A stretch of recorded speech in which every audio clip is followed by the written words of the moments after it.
Hey there, my name is Heather Feather. I am the owner of Rare Bird Medicine, and today's topic is stoking the fire. When I am referring to fire here, I am talking about many terms, but terms often used in this realm are passion, desire, sexual interest, attraction, romance, lust, sexual energy.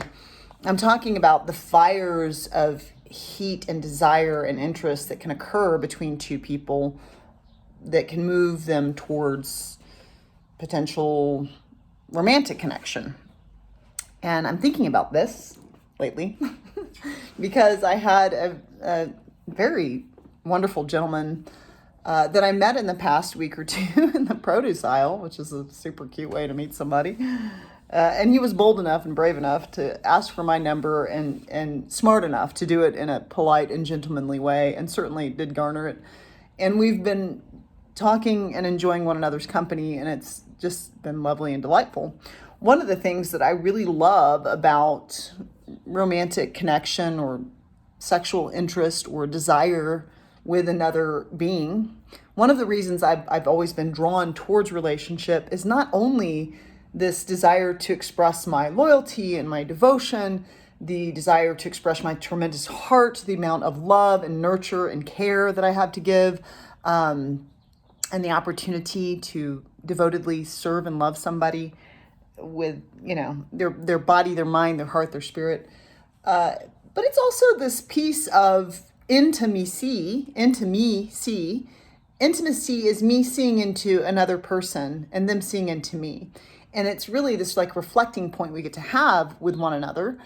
And I do desire that. I desire intimacy because I desire to know me. I desire to know, who is this lady? Where does she need to evolve? I often think about, like, what is my work? What is my work? What do I need to evolve on? Where am I being like unevolved? Where do I need to grow? Because that's my work to do, and that's the thing I want to know. And so as I've been connecting with this gentleman, what typically happens that has not been happening for me for some time, and it seems fit to flush up in the field right now, is that I've got this manifestation occurring where there is a fire present between he and I.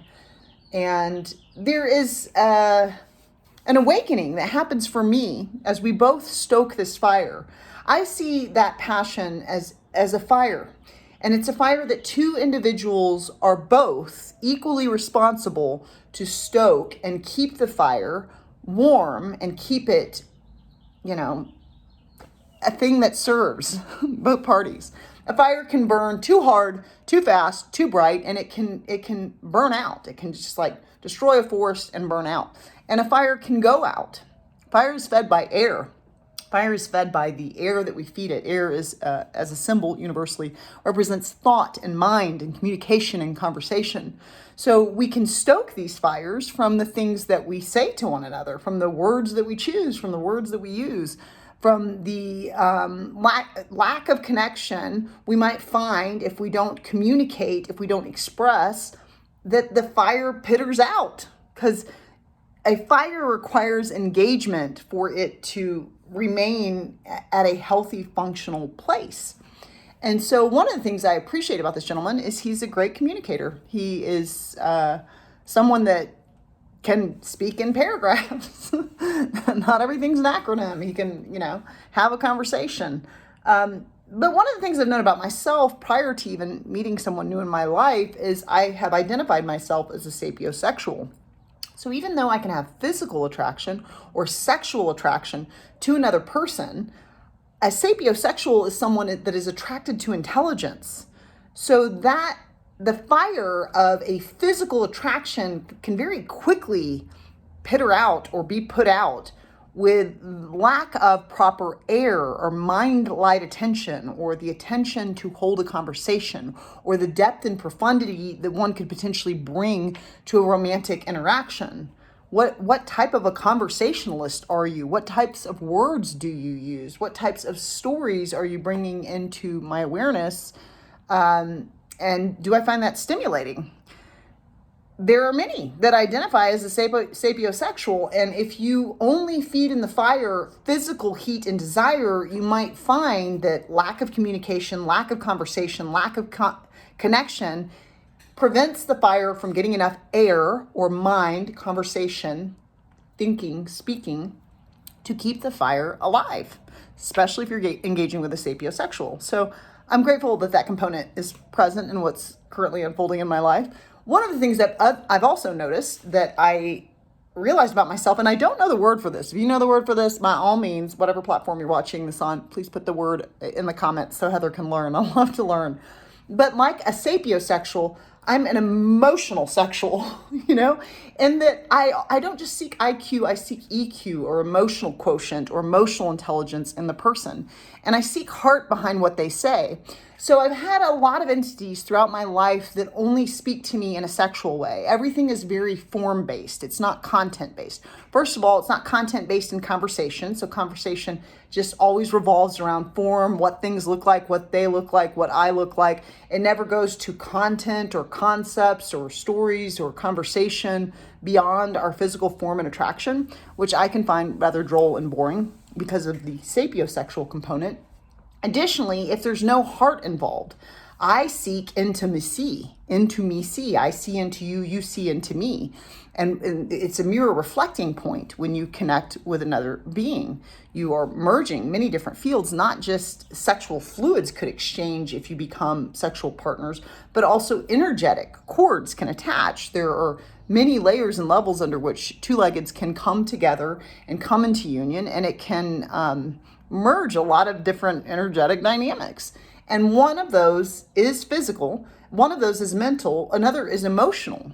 So if you have a romantic interest or a sexual interest, or if you are engaging in a partnership, does your partner find attraction, find heat? Does their fire get stoked through emotional quotient? 100% Heather Feathers does. If you can only engage with me through your intellect, your intelligence, your interesting stories, your sexiness, your physicality, and there's no heart, there's just a cold wind in our interaction, if it doesn't have any sensitivity, if it doesn't have any component of emotional intelligence in which you're actually heart to heart wanting to connect with me, then I promise you my fire will go out. My interest will be lost. Like I literally will just be like, I won't, it's not something that will keep my fire alive. So one of the things I'm asking when it comes to sex, romance, sexual energy, relationships, romantic relationships, lust, whatever it is, we can put judgment on these words. I don't really have judgment around any of that because I don't vilify sexuality and I don't vilify the body. But I do think it's important to consider if you're having a sexual attraction and interest with someone, are you stoking their fire? Do they want their mental fire to be stoked? Are you feeding that air? Are you giving that what it needs? Do you need to put a pot of water on the fire and get some water boiling because they require that watery emotional intelligence? Like Heather's trying to have the whole meal. So I want the fire going. I want the air feeding the fire. I want a pot of water boiling because I'm trying to get a stew going here. You know what I'm saying? So Heather Feather is a being that doesn't just require physical connection. I require mental connection. I require emotional connection. And I'm really grateful that this being came into my life because it gave me the opportunity to kind of reflect on what is it that he's doing that I find really sexy, that I find really attractive? What is it that he's doing that stokes my fire? And in the short time we've been connecting, I notice that there are things that he says that have heart, that have emotional intelligence, that represent certain level of sensitivity. And I find that very attractive. And so you may be feeding someone a lot of physical energy and no heart connectivity, and you might actually lose something that interests you because you're not feeding the fire that needs to be stoked. And some of us are pretty multifaceted and we require a lot of fire stoking. I have always been a profoundly spiritual person, and it's only progressed the depth and profundity of that throughout my life. And it's interesting because, once again, As we could all guess, this gentleman identifies more atheistic. And so I'm flirting with the idea to engage with that which divinity sees fit to bring into my life. And there's also a spiritual component for some people where they're looking to make sure that the spiritual aspects of their lives merge. However, I can tell you that this gentleman stoking 3 out of 4 of my fires, physical, mental, and emotional, presently in my life is extremely satisfying and gratifying after having a lot of interactions in the past 5 years where there's attention only being paid to one fire. And Heather is fires within fires within fires.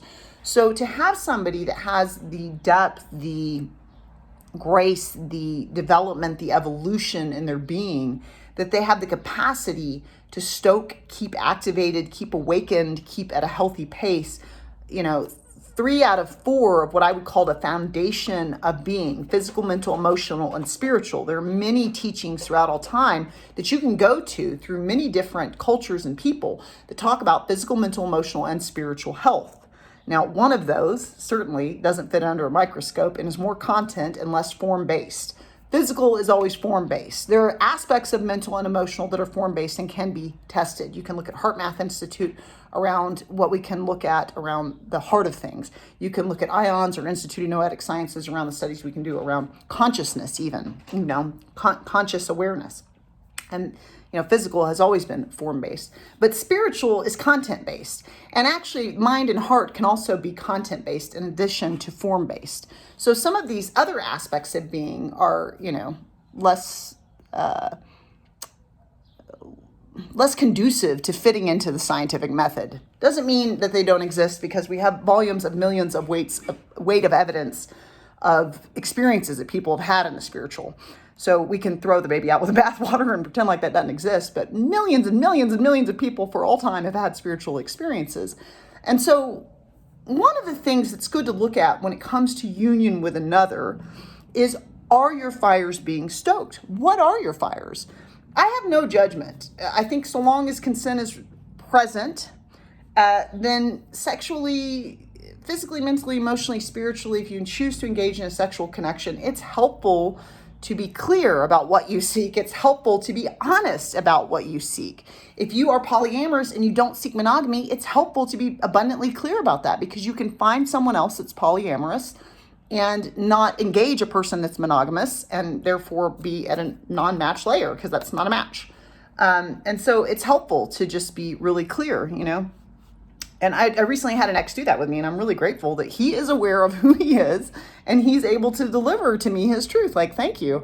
We still don't match, but thank you for being a grown enough adult to know who you are and to communicate clearly with me, right? To not just come in and take a piece, as they say, to just be aware, this is who I am, and I'm going to clearly state this to you, and let's see if we want to join. Oh, no, that's not a match for me, because it's a core value for me, monogamy, right? Do you know what your core values are? Do you know what your fires are? Do you know what stokes your fire? This gentleman is somebody who's relatively loyal. That's also stokes my fire. He says things that express kind of like monogamy or loyalty in his communication with me in the short time we've been communicating. And that really stokes my fire. It's very attractive. Frankly, I've experienced a lot of two-leggeds that are not monogamous, or that say they are, and then ultimately we find that they're not, And so that is very stimulating. Do you know what stimulates you? Are you paying attention to whether or not it's present when you engage? It's easy to let the physical fire be the leading guide. And it's difficult for me, because my physical fire has a lot of passion and heat behind it. And it's a difficult thing to quell, and it's an easy thing to stoke. And I get to be mindful at 47, are my mental fires, are my emotional fires, are my fires being activated in such a way that this is really comprehensively engaging? Because if you're only stoking 1 out of 4 of my fires, I'm bored. I'm bored. This is not actually fulfilling, because there are all kinds of things that aren't getting enough attention. And it's my duty to know what my fires are and to communicate that. Thank you. I love it that you stoke these other aspects of my being. So are you communicating? Are you not only aware of what they are, your fires, but are you communicating and expressing this to anyone that you engage with in a sexual way this day? You can always subscribe to Rare Bird Medicine on YouTube, like and comment there. I'd love to hear your thoughts. Amun.